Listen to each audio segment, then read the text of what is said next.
Maybe it's time to rethink the way we think about muses. With the arrival of Kinds of Kindness, the latest film directed by Yorgos Lanthimos and starring Emma Stone, the cliché of an artist and his muse has risen its hoary head once more.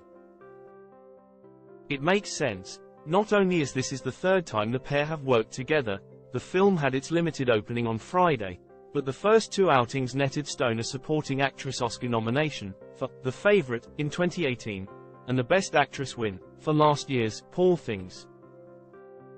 Clearly, Stone meets the Oxford English Dictionary's definition of a muse, a person, often a female lover, or thing regarded as the source of an artist's inspiration, the presiding spirit or force behind any person or creative act. Well, hold on there a minute, Nigel. For one thing, Stone has been happily married to someone else since 2020. For another, the whole notion that a female muse just kind of stands there while a male artist makes art may be ready for the cultural dustbin. Stone herself said as much at last month's Cannes Film Festival, when a reporter asked Lanthimos if the actress was his muse, and Stone quickly cut in to respond, "He's my muse." If we stand back to take in the entire history of the movies, in fact, it's clear that many relationships that have been popularly labeled artist and his muse are in fact collaborations between two artists goading each other to new heights. Start with D.W. Griffith, the father of American cinema, and Lillian Gish, who assembled the building blocks of screen acting at the same time her director was inventing film grammar during the first 2 decades of the 20th century. Jump ahead to such fabled pairings of movie makers and movie stars as Ingmar Bergman and Liv Ullmann, Jean-Luc Godard and Anna Karina, John Cassavetes and Gina Rowlands, Roberto Rossellini and Ingrid Bergman, Joseph von Sternberg and Marlene Dietrich, and Yasujiro Ozu and Seiko Hara. All but the last two couples were romantically involved, and though working together arguably ended up bad for the relationships, it didn't hurt the art. More to the point, all these duos deserve to be regarded as true partnerships between visionary filmmakers and creators whose mediums are their own bodies, voices and imaginations. Even those actresses disparaged in their time as clay in the hands of dictatorial directors are essential to the films in which they appeared. Try to imagine Godard's Pierrot Le Fou without Karina, or von Sternberg's Shanghai Express without Dietrich. You can't. Historically speaking, the gender divide has never done any favors for women artists. Look to the 19th century, when painter Berthe Morisot was long ignored as a founder of Impressionism alongside Edouard Manet, for whom she posed, and Camille Claudel was better known as Auguste Rodin's model and lover than as a great sculptor in her own right. And let's not talk about Pablo Picasso and Françoise Gillet or Dora Maar. Against the insistence of their times and immediate posterity, these were all two-way creative relationships, each side at best inspiring the other to push further into unknown territory. It's worth pausing a moment to ask, where does inspiration even come from?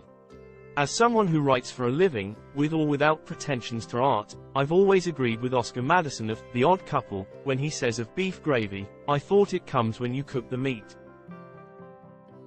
Laugh all you want, but there's truth in there. The art is in the doing, the alchemy of mind-meeting medium in an improvised gavotte that only later gets formalized into a dance routine, a frame, a page, a staff of music. Or a movie, that medium in which preparation, pre-production, is paramount yet nevertheless relies on the spark of the moment to make a great take, and then relies on the magic of a good film editor to bring it to life. Actors are critical colleagues in this adventure, often working more instinctively and inarticulately than the directors, who have to be able to explain everything to the front office, but with no less creative fire. It helps to look at some of the non-gendered duos in the medium's history. John Ford made 14 movies with John Wayne, and while their working relationship could be fraught, Ford was a master of on-set cruelty. The star's iconic presence fed into the director's simultaneous creation and dismantling of the frontier myth in surprisingly complex ways. Cary Grant meant different things to Alfred Hitchcock, sophisticated poise ruffled by dark undercurrents, and Howard Hawks, male propriety undone by female chaos, but responded to both directors with perfect pitch. Robert De Niro is the flawed, violent everyman that a sickly boy who grew up to be Martin Scorsese fantasized about. Julia Louis-Dreyfus is the anxious, overthinking every woman who wanders befuddled through Nicole Holofce's Enough Said, 2013, and You Hurt My Feelings, 2023. Does anyone think that the 5 films Julianne Moore has made with Todd Haynes, including Safe, 1995, Far From Heaven, 2002, and May-December, 2023, aren't a true collaboration? Does anyone not think Mia Farrow once spurred Woody Allen to his most assured, creative period of filmmaking and reaped a bouquet of great roles as a result? The truest artist-muse relationship may be that in which the former works with the latter because no other individual talent will bring the art to the exalted level that lives in the artist's imagination.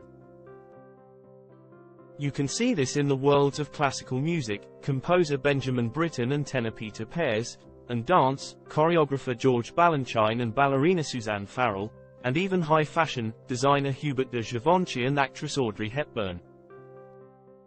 And, yes, there are examples in which the so-called muse brings little to the party except a certain beauty or style.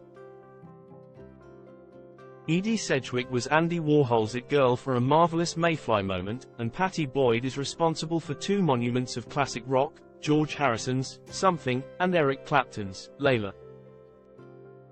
While it can be a mistake to confuse infatuation with inspiration, pop culture history would be poorer without either woman. Kinds of Kindness, and Stone's fruitful working collaboration with Lanthimos serve notice that we may have finally moved beyond the restrictive artist-muse dichotomy.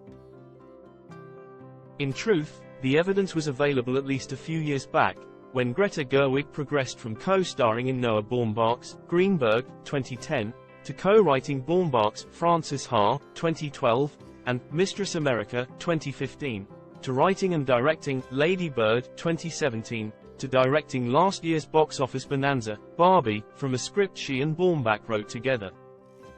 As with Stone, whose musing who is no longer the point when everyone's pushing everyone else to do their very best work.